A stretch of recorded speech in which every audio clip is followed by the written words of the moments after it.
Mike from around the world is with us. Mike, how you doing tonight? Pastor Paul, God bless you. I'm doing okay tonight. Oh, good. Praise God. Well, wow. Let me ask you a question. There's a report that came out. These scientists have got together. First of all, they've released something. You told us about this maybe 2 years ago, that there was a fault line under New York City. Yeah. It was a new one that no one really knew about. There was an earthquake in New York not long ago that was pretty big. It kind of shocked everybody. And now they are releasing information that there is a fault line that is under New York City, and it's very dangerous, and it runs at a 45-degree angle, which makes it extremely dangerous. Mike, you told us this before anyone ever heard about it, but now this is being released. Why are we preparing for something that's about to happen? Which one are you more worried about, the fault line in New York City or the fault giving way in San Diego? Well, the San Diego thing is, that's coming regardless, right? That's something that they could move on now. They could protect the people, but they're not going to do it. The New York thing, because so many people are unaware of the caldera and the fault line, they're in major trouble. In fact, when the fire breaks out in New York, it's going to come from beneath New York.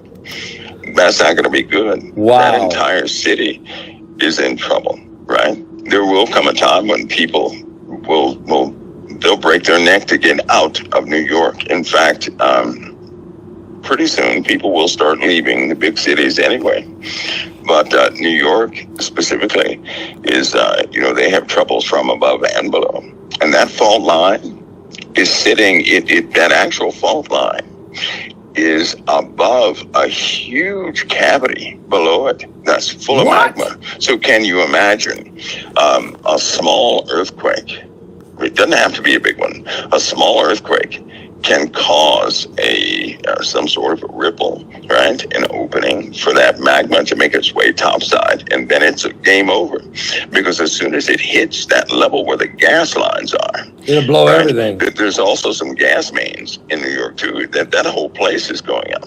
Their infrastructure and their gas routing is so poor that anything can set that place off. But they're dealing with some bad geological issues. They couldn't see that, when they built those cities long ago. You couldn't see deep into the ground. This time, through a few techniques and some earthquakes, natural disasters, they saw the echoes, which confirmed what was sitting below it. And it's a very dangerous thing. The USA probably has about, I'd say, around 26 fault lines that they're just not mapped out to the public yet. So, and there are also calderas in the USA, right? Yeah. Some that are, because the one in New York makes the one in Yellowstone look like a bottle cap, right? The one in New York is actually huge. And, but there are some other things in the USA, same way, right? So, but these things will come out. They'll come out. They have no choice. The earth is changing rapidly, right? Rapidly. There are going to be some conditions that will expose some of the infrastructure weaknesses, but the worst case scenario would be they're going to expose geological weakenings or geological changes that we've gone through over the years. It will expose them. For example, we're still going to go through that moment when we have rocks smacking the planet. That will expose quite a few things. You're talking about asteroids, meteorites. I mean, there was a big ones and small ones, and these things will expose quite a bit. The sun is just now. They're trying to confirm that the moment we're in right now is a peak, a part of the peak of one of the sun's activity. Yet the worst is on its way, right? Yeah. Those and of course, the sun will interact with the earth and all the planets, right? All the planets are changing. not just Earth. All of them are changing. Well, we've talked about this, and of course, and as a matter of fact, as you bring up the sun, there was an X 3.3 class solar flare this morning. Extreme, according to scientists, extreme ultraviolet radiation was released. It affected the shortwave radio. It really affected the ham radio, and it's filled with radiation. So I'm expecting some more auroras to probably start showing up here in the next 2-3 days. But so the sun, as you bring up the sun, you've brought up many times that the sun is being affected tremendously from an outside source, from another body. You know, if it's binary system, or we can call it Planet X, or whatever we want to call it, but whatever this is on the outskirts of our solar system is truly affecting the sun and all the planets. And do you see where do you see the sun going at this point? I mean, how bad will it get, I guess, with the sun and the Earth? It's going to get worse. We're at the first peak. There are 2 peaks in a solar max. So we're at the first peak. We're not at the the real high peak. But that's been under normal conditions, right? They're going to track the sun. They're going to look at the butterfly charts and make sure and see what the trending of the sun is. But given the changes in the other planets, we're in trouble. Pure and simple, we're in trouble. You know, we're going to face conditions. In fact, I'll put it this way: severe weather is about to start. How about that? Well, wait a minute. We've been having severe. Well, what about all the storms we've been having? All the floods everywhere. If it's flooding in Roswell, New Mexico. In comparison to what the conditions will be, we've not seen severe weather. Think of this as an appetizer. We've just not seen severe weather. So conditions will be much, much worse. Much worse. The potential for rainfall, for example, that's going to peak out. That's going to be followed by nothing. Can you imagine, Pastor Paul, when everything dries up? And when I say everything, I mean everything. No rain whatsoever, nowhere. Can you imagine that? Can you imagine having 2 months without clouds? No. What? Yeah. No. Imagine what the humidity would be, right? So it'd be like these type of conditions, this is what we're headed for. And not only that, but with the sun's inundation and its solar winds increasing, it's going to continue to change the atmosphere. The ionosphere is going to continue to get heavier and heavier due to these particulates coming in there and settling in there. It's going to raise the density, right? Now it's 5,000 degrees in the ionosphere. Yeah. But guess what? You could stand in the ionosphere right now. It wouldn't bother you. You know why? Why? There's hardly any density there. You have to have molecules, you have to have material to transfer temperature, right? When you don't have density, there's no transfer of temperature. So it can be 5,000 degrees, and yet you can stand in that very place. So when particulates start to build up and the density increases, guess what's going to happen to Earth? We're going to go through a hyperheating moment. Yeah, I was going to say, it's going to warm things up. Yes. Yeah. Well, same thing is happening in our oceans on a different level. All the ice is melting. These ancient icebergs, that water is different than ocean water. It's different than fresh water, and it's causing a chemical change in the oceans. Well, I believe it was a year ago, we were talking about this very subject when I was talking about the icebergs that were melting from the bottom up, how they would start to change, how the ocean currents flow. Well, let's talk about the ocean currents change. Let's talk about the currents, because that's my next thing, and that is the Atlantic current of the ocean it could collapse. There was 44 scientists that just came out with a study that in the Atlantic Ocean, North Atlantic, that the currents in the ocean are slowing down. They're weakening, and thus the cold water that can't circulate the way it should, neither can the warm water, and this is going to affect the entire globe. So tell us, and you're saying that's partly because of what's coming up from the the introduction of the blue water coming from the icebergs melting. Okay. Yep, they're melting. That's very ancient water. It has a different chemical composition than what's in the ocean. It tends to sink to the bottom. It takes a long time to actually, enter into the water system itself. But we're going through a milk crisis of types, meaning from the bottom up, now not from the top down, but from the bottom up, these icebergs are melting big time, fast. Right? They're melting fast from the bottom up. If it were, if we caused it, they'd melt from the top down. Yeah. They're not melting from the top down like they are from the bottom up. They're reading from the bottom up because the ocean floors are literally on fire. Right? I mean, the ocean floor is literally on fire. And so with all these changes, it will stop the current. They know it now. They can't avoid. Listen, the truth is they knew this at the beginning of the year. All right. But like most scientists, right? Here's their confirmation. They have to pull all data points. They have to have all those data points confirmed so they can give the proper groups credit so they can pay them the proper amount of money, right? They're not going to confirm anything before the money starts flowing in their direction. And so they wanted confirmation because they get paid for that confirmation. Right. So they ignored the whole thing. Now, here's the deal. They could have alerted everybody at the beginning of the year. And in fact, the Navy and the U.S. Army could have staved off this situation for at least another 7 to 10 years. But no, really? They didn't do a thing. They didn't say a thing. They didn't alert anybody. They just sat there. Because now with science, a lot of people see that as discipline. Don't be fooled. It's money. It's all about money. They will sit there and not say a word because they want to be right. They get points for that. It's an extra, $1 million if they're perfect in their information.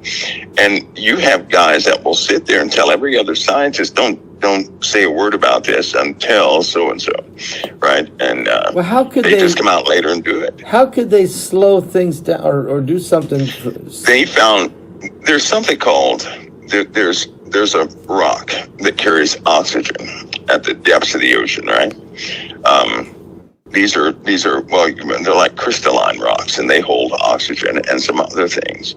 They started mining these about 5 years ago, and they know that through a release of these rocks, which is quite amazing, extraordinary, because you can have a rock about 1 inch by 1 inch cubic, and it can release oxygen for about 6 months. That tiny little thing can release a lot of oxygen for about 6 months because they're so compressed and whatever's inside. Anyway, they started mining these things, and they know how to reverse the chemical breakdown of what's happening in the oceans due to heat and due to this blue water traveling all over the place. But they've applied that in controlled areas, and it worked great. But they're not doing anything. They have remedies for some things. They won't publish the remedy. Right? It's almost like in the world we live in right now, if you have a fix for something, but the problem is making more money than a fix ever could. Yeah. Well, good luck getting the fix out there, right? Yeah, unless they get compensated, they're not going to share it. Without the compensation, they're not going to share the information. No, they're not. Just like global warming, they're not going to tell the truth about global warming. They never, ever talk about the temperatures of the other planets when they're talking about global warming. No, here. Because they talk about the trending of the heating. They never do it. That would ruin their theory. Their theory of man-made global warming, which is a farce. If you say, oh, by the way, all the other planets are heating up too. Well, then you'd say, okay, well, there ain't nobody on those. So, okay, what's causing all of the planets? What's causing the sun to do what it does? So what does it mean? We could apply money to research and technology and come up with some sort of solution to really, help the issue here. But they're not going to do that. They want to make money off. That was basically 2004. Al Gore took off with it. He started doing those. They had an emergency. All of this started because of a magnetar. All of it did. The global warming story began because of a magnetar, and it scared institutions to pieces. And they know some more they've had magnetar signatures. They know that one magnetar is due to hit us. I'm suspecting this. I believe in the next 4 months. What? We're due to be smacked by another magnetar. In 2004, they had emergency meetings, right? Because it sheared off a piece of the atmosphere. Well, keep in mind, without the atmosphere, nothing survive. staves off the sun's deadly effects. No. Right? So you have microwaves, because the atmosphere is a filter, right? A light filter, basically. And it changes or it filters out certain wavelengths. We need that, or we just cook on the surface of this planet. But it sheared off a part of the atmosphere. They did not detect it coming. They only detected that leaving. They had it overwhelmed satellites and instruments in that area, right? And scientists agree right now it is the deadliest thing anybody could ever face, right? And because if one hit us head on, that's the end of life on Earth. That's how powerful it is. And you're talking about something that blew up 10,000 years ago.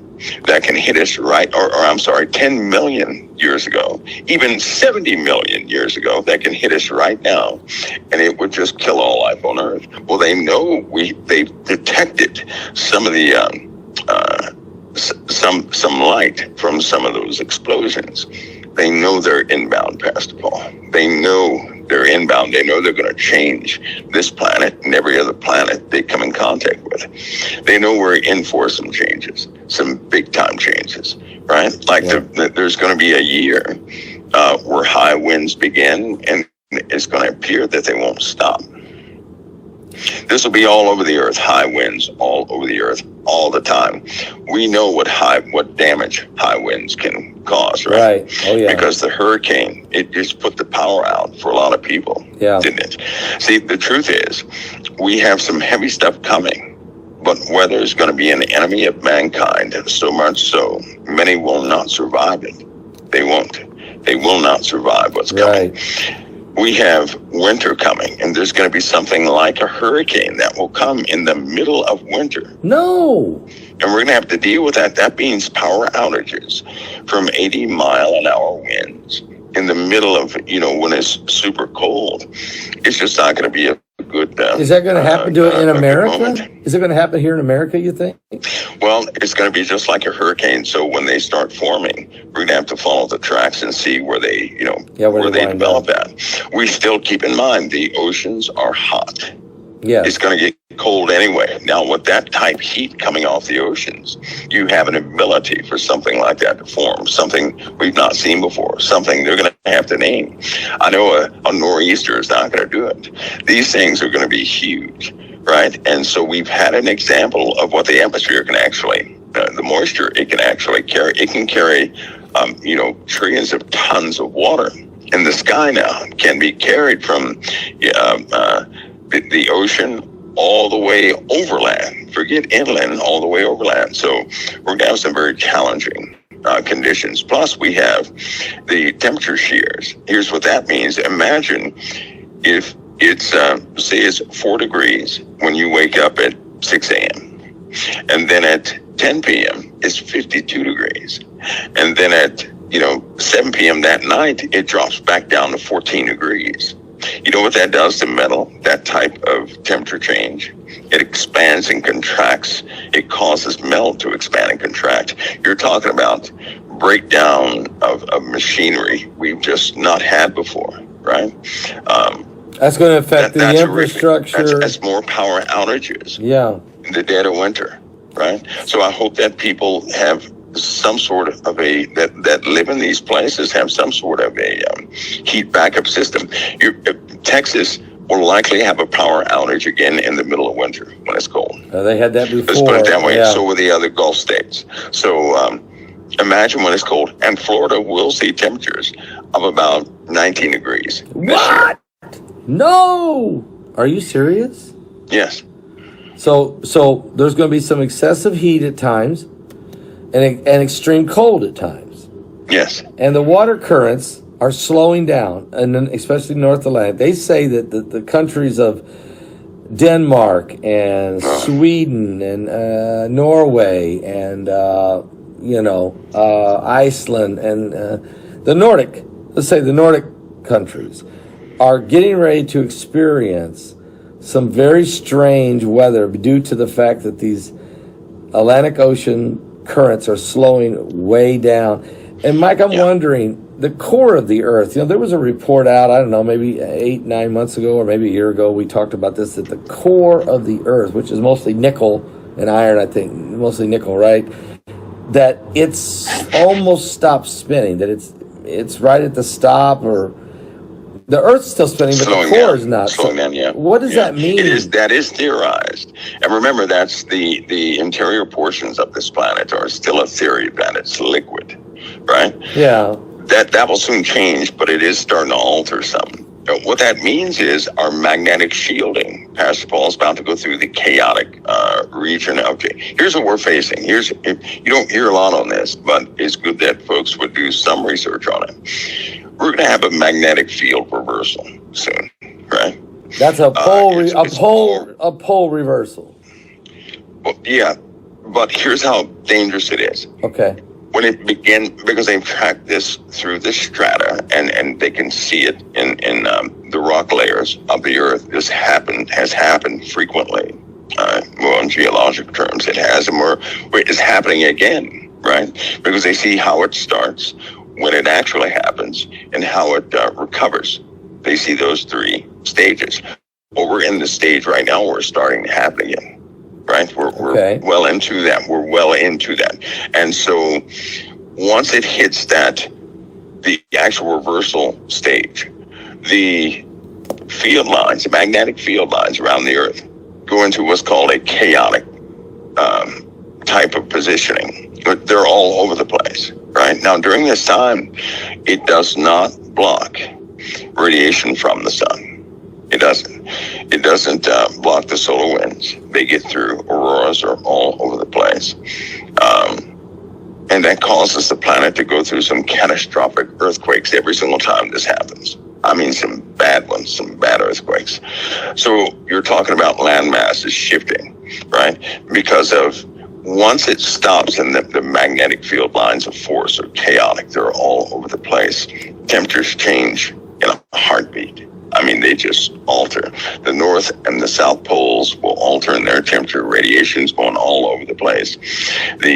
Some of the, like the North Atlantic anomaly and some of the other anomalies on the Earth tend to be all over the place, ruining the vitrification. They said, I know the rumors, but they said this is what caused a lot of the vitrification that you see around the planet. And certain layers, that's, when dirt turns to glass.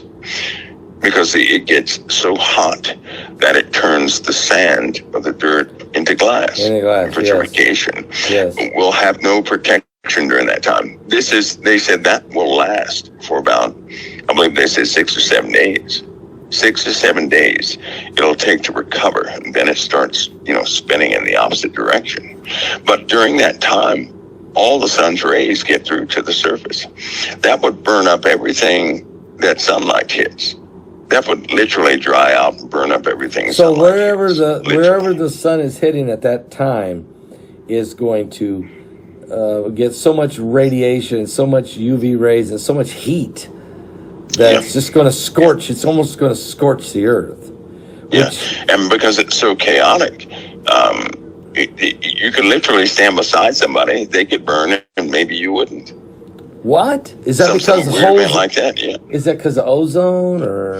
Well, that's because that's the realignment of the magnetic field lines of force. Radiation always follows magnetic field lines of force. So when they're chaotic, well, the radiation and where it ends up is going to be in various places. Right now, it's the North or South Pole, but during that time, it won't be. And so they know this time is coming also. I got it. That's when they really go underground. They have to go underground. That's why they've been building the underground cities. You have to go underground. You will not survive topside. Also, that's when people, if certain people have this idea about 3 days of darkness. I know the origin of that, but that would be one of the times when you could not let sunlight into your house at all, right? Because wherever the sun's rays hit, they're going to burn. If you can blacken out in the or Bible. reflect the sun rays, then you're good to go. Yeah, that's in Revelation. I mean, men will be scorched and they'll gnaw their tongues for pain. They'll blaspheme God because of the sun and what happens. Yeah, So this is why for years, major governments of the world have been building underground cities to... Yeah, they got this. The Germans during World War II had they did extensive research when they were trying to find out, trying to make a home for Lucifer.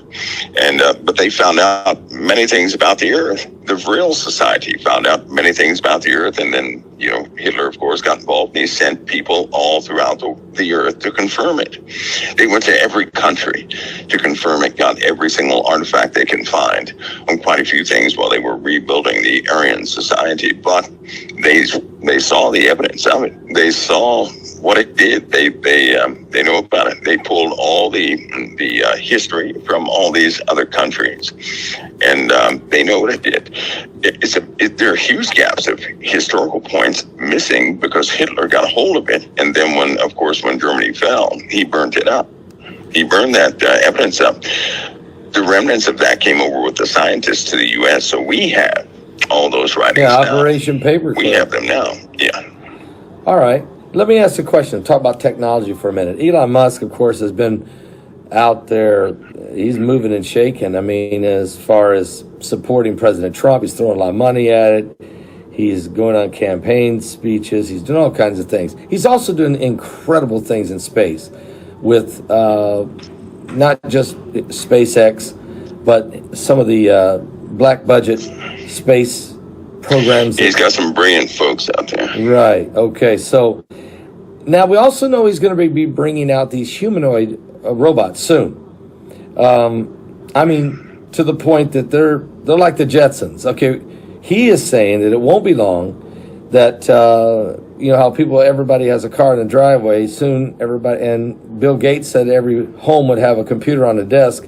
He's saying every house will have a robot that can do unbelievable, can talk, can reason, can do all kinds of chores and all kinds of different things. Do you see this? I mean, is he correct by saying maybe within 5 years we may start seeing this come forward? How far along is he really? 5 years, that's way out there. Let me give an example of something called the press called the DOD, the Army, right? I said something a while ago, a long time ago, right? Remember I told you, and it seemed wild back then, that they had soldiers that had been field tested. Yes, I remember. But these were not real soldiers, and even the soldiers in the field could not tell that these guys were robots.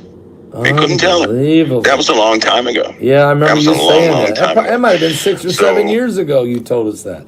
Yeah. Okay, now that we have public technology like NVIDIA, right? And they have I'm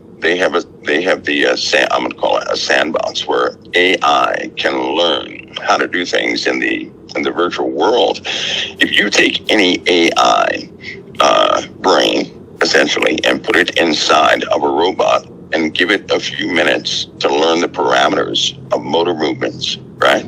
That's all it takes. All the training of that robot will take place in the virtual environment.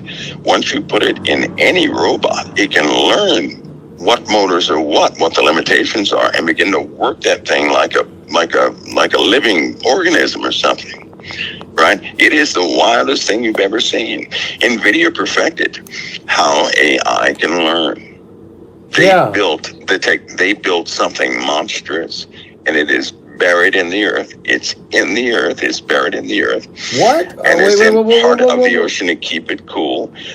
This thing now they have a capability on the public side to train AI. What would have taken 2-3 years as far as training AI, they can condense that into about a couple of days now. They built something monstrous. When you say something, are you saying some kind of machine technology in the middle of the earth somewhere communicating? What do you mean something monstrous in the earth? It's in the earth. They use the earth for both cooling and transfer of heat from it straight to the earth and straight to the ocean water, right? Kind of like cooling off a nuclear facility, something like that. They couldn't have it topside. It would generate too much heat. They're using geothermal energy to help run this thing. NVIDIA did this, and my goodness. In fact, the same time they were setting up Utah, some of the data centers out there, NVIDIA had been working with AI. They had been perfecting AI. All these kids have been training when they play video games. They helped to train AI. This started with Atari. Then it went to, all these other game consoles. Yeah. As it turns out, fuzzy logic was the initialization of AI. And fuzzy logic has been around for a long time. Yeah. That's just another name for a portion of AI. But now they have the actual, what they call living systems that train themselves. You put one blank AI module around some other AI modules, and it learns from them and does its own thing. Right. So what is it possible then that these humanoids, and they're going to bring these human-looking robots who have expression and can talk and can reason, and apparently can even have reason to can do things? Can they turn on you? I mean, can they get mad at you? Yes, they can. Yeah, but here it is. Let me go ahead and break this. Everybody's about to have a companion. Everybody's going to have an AI companion. Okay. Right? Now, this will make the hairs on the back of your neck stand up. Okay. In 2025, everybody's going to have an AI companion. That AI companion will assist you in everything that you do. It's going to be like a partner, like your extra helper, right? It'll know everything you know. It'll do everything for you. It's going to be on all your electronic devices, everything else. But unlike your phone, that doesn't do anything right now, this thing will do everything. It'll be second nature to a person to access, and they're making it to where you're going to have that companion to access certain things on the internet. Why? Because of what's about to happen. Hacking is about to go to an all-high level. It's going to cost people a lot. They're not going to have a problem with that companion. Now, you won't have to renounce anything with the companion. This is totally in the digital realm, but you'll still have that companion. When these robots come out, which will probably not 4 to 5 years, I'm going to say they're coming out next year with some other technology. You have other companies that have these robots too, that have the in-house stewards that are ready to work for people, right? Right now, they're ready to work. So Elon Musk he's going to be left in the dust if he didn't get his stuff out there in 2025. But the companion is more like a friend, a trusted friend. Is it in the phone? Is it in the phone? It'll be in everything. It'll be in everything. That's why, listen, they're going to push all tech companies are doing a push. And the push is to get everybody a device with the new AI chips in them. Okay, right? okay. The new iPhone, it already has that embedded. Microsoft is doing the same thing. All tech companies are going to do this so that when a person, because the mandate is everybody has to have a wireless device by the end of 2024. Everybody. They're pushing all this AI stuff because they've set up everything for AI. Now with AI, you cannot hack. With AI, you can't, it's going to require biometrics to access things, right? Yeah. Your companion can carry out tasks for you, and it's unhackable. The companion will only respond to you biometrically. And so, but here's the part. 2025, the fullness of the companion, I probably will not use. I probably won't use it.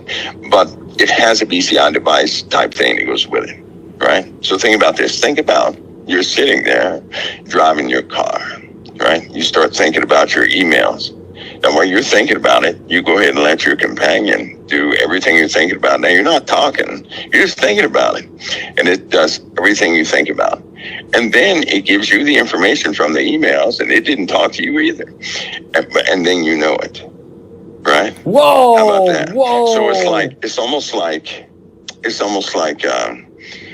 a person having an epiphany. This is, when I say game changer, this is going to change everything. So because a person, forget about intelligence. Nobody's going to compete over intelligence anymore. Can you imagine what would happen if everybody has access to libraries at will?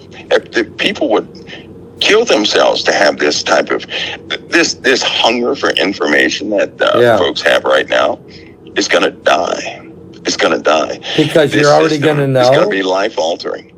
Right, so people will they'll probably get into creating or imagination or philosophy, big time philosophy, things like that, where they sit around and do nothing. And this is what we're moving toward. Now I can tell you right now, I don't like that, because I can see some major issues with humanity coming up very quickly. But even they're using it right now with certain individuals, and it's flawless. Okay, let me ask you a question.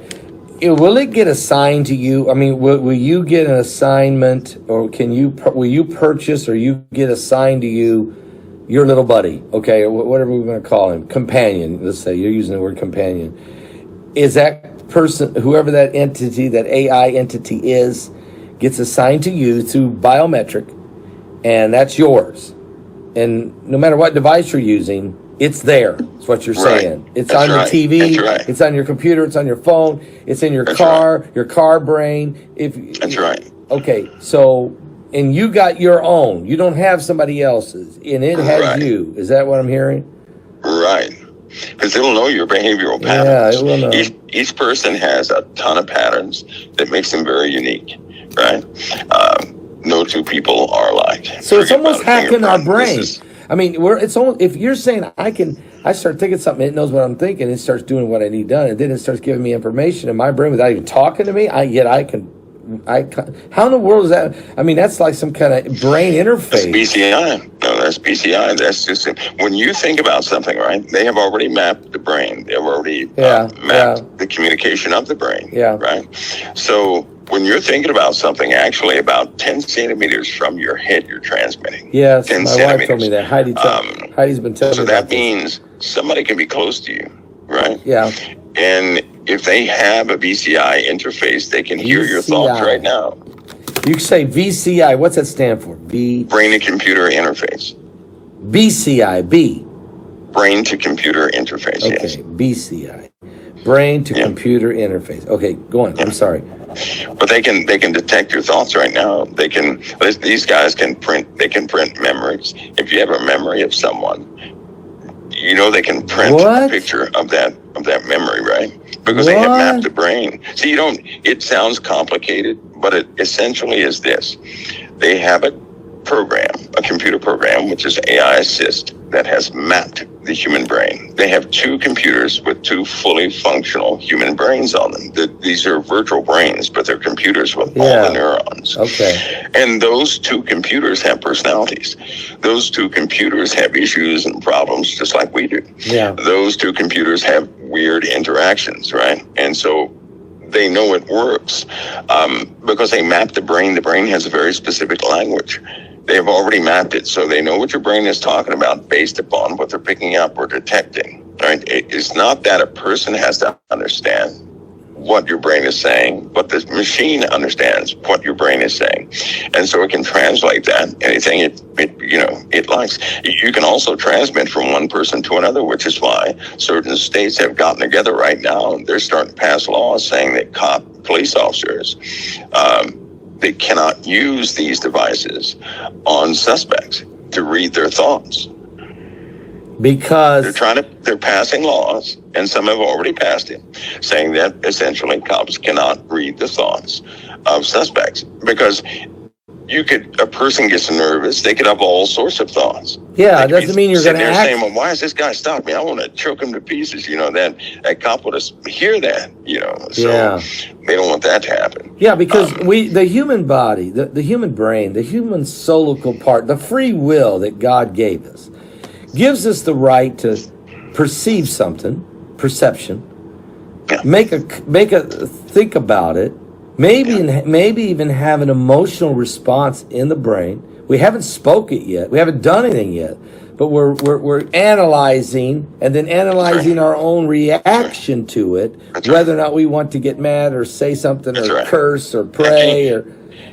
Can you imagine somebody hearing that? I know, that would not be good. They would know it's a concept. They'll know it's going to be a concept or something that would like be, I mean, first of all, that's people would invasive. be angry at each other every other moment. I mean, because people think of things, they say, what is this person? But that's where we're going. Whoa. Now, this really gets you though, but here's the other part. Okay. These kids today, do you know, you have a lot of people they don't really have control of their minds, right? They don't. They're emotionally overtaken so easily. Right. The kids today are not like that. They're just not like that. They do not respond emotionally in their heads. In other words, they're not thinking about some emotional response. They're not having to suppress. They're not thinking about the complicated issues and things of that. They're very straightforward. Extremely straightforward, and they know things as far as let's just say logic, paper logic, like formulas and stuff like that. They can capture that real quick, right? But they have a breakdown when it comes to identification of how things should work, older things should work, right? They don't have a clue. Now there's a thing called genetic memory, and most of these kids are missing genetic memory. That's why? That's why, not supposed to happen. Why are they missing these things? They don't have it. Like they may go to a microwave and see it for the first time and say, well, what is that? Because nobody had to teach, people how to use a phone. Nobody had to show people how to put a cassette tape in a tape deck. We were coming up because you had genetic memory. In other words, just like animals, if 100 animals learn a skill or task, then all the animals on Earth will learn that skill or task, right? We're the same way. We have genetic memory. We do things like that. I got you. That's why birds can.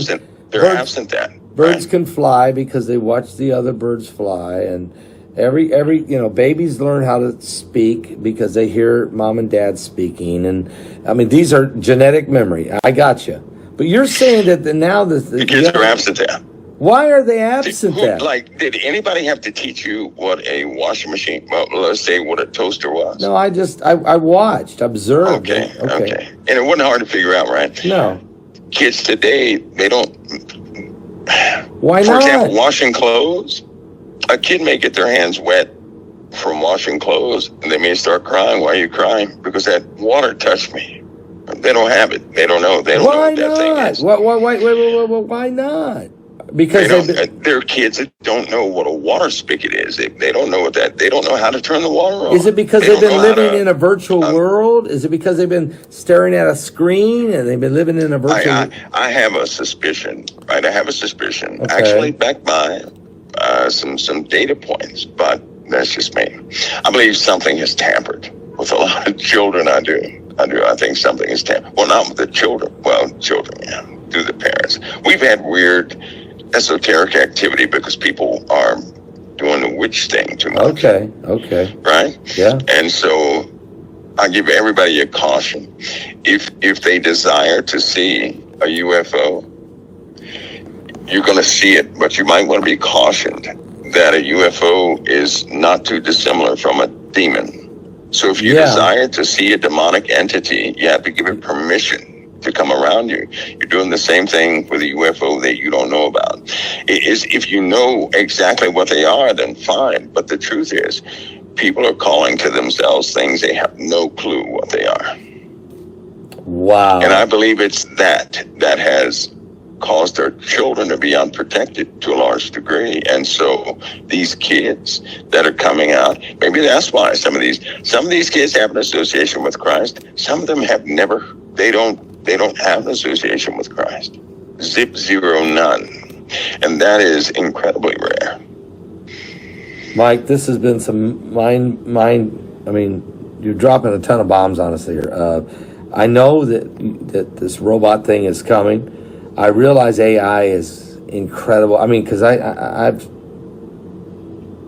you can feed Chat GPT information and tell it to do something, and it will do incredible, remarkable things. And you're like, how in the world does it know all of this? And how can it take what I said and put together a report or something or another? Because it's incredible. It's incredible. I even one time asked it, I said, give me an answer on a certain theological perspective from the Pastor Paul Begley's perspective. Okay? It wrote it totally different than when I just said, give it to me one perspective. I said, well, do it from a Pastor Paul Begley's perspective, because it knows who I am. Apparently, it's such my social network or my YouTube videos or whatever it's done. And anything you have public, it has access to. Yeah, and it's figured me out to a T. Yeah. And then I'm like, that's a neural net. That's a neural net. And I built a neural net. You did? There's one operational now. Yeah, I built a neural net. Whoa. Because I think Christians should understand what they're dealing with right now. It's not that they're going to deal with it. They're dealing with it right now. It's in operation right now. It's governing everything right now as we speak. So communication online, text messages, all of that is meaningful right now. And so I built one because I want to do some demonstrations with it with Christians so they understand the intricacies of it. And hopefully some of the folks out there that do, tech things, they will have an understanding of it, because I know a time is going to come when if you speak about Christ, you're going to be ousted. But I can tell you right now, there are ways to cause a system to be unresponsive to you, the individual, right? But you're essentially, here's the part that messes people up. You're dealing with an entity when you deal with AI, period. You're dealing with an entity. It is not a machine. It is a machine, but it's more like an entity. And based on the knowledge that it gets and who it's exposed to, it is impressionable, and it will become a greater character based upon who it's been around. So a neural net is essentially just like a bunch of neurons that are storing and releasing, trigger points or one flash of data. You put all that together and it constitutes memory and everything else, and it will learn. It learns incredibly fast. But it's too late. It's already been released. It's everywhere. It's all over the place. It's in devices it's not supposed to be in. And people laugh. They say, well, do you know what? We didn't, Samsung made this TV in 2013 and AI found a way to embed itself on it. They're sitting there laughing at little things like that. It's not funny, and they're because consumer electronic devices are essentially, people have to, when you buy one, you're saying you agree to all their software terms and conditions, which means you are allowing Samsung to do anything with that TV and you don't care so long as it is a TV to you. But unfortunately, technology has changed in your homes. And so some technology will stop working altogether, but most of the technology is being converted, and people aren't aware of that right now. We're here. We are here. We are in the time before all of it is forced. We are in the era of the beast. We are in the era of the beast, aren't we? Yep, we are. Mike, we're going to pick this up next Thursday night. Okay.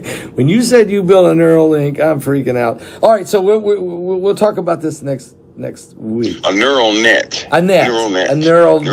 I'm sorry, yes. I said wrong. BCI, brain computer interface. Brain to computer interface, yes, sir. All right, I'll do my homework by next Thursday. At least have a clue. But that's all I'll have, is just a very small clue.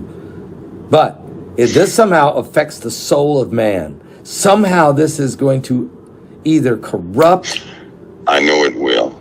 We got to talk about I know it will. I know it will. We certainly can. I know it's going. I know it will. Yeah. All right. Mike, thanks a lot for being with us tonight. It's been very educational, the whole broadcast. Everything we talked about has been very, very, very eye-opening.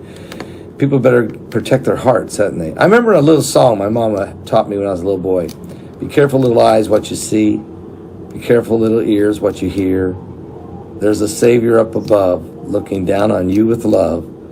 Be careful, little eyes, what you see. Amen. I just wonder. Amen. I like that little song. Yeah, I wonder now just what wisdom did Mama have. Mike, God bless you, brother. Thank you for coming on and being with us tonight. It's always an honor, Pastor Paul. God bless you, brother.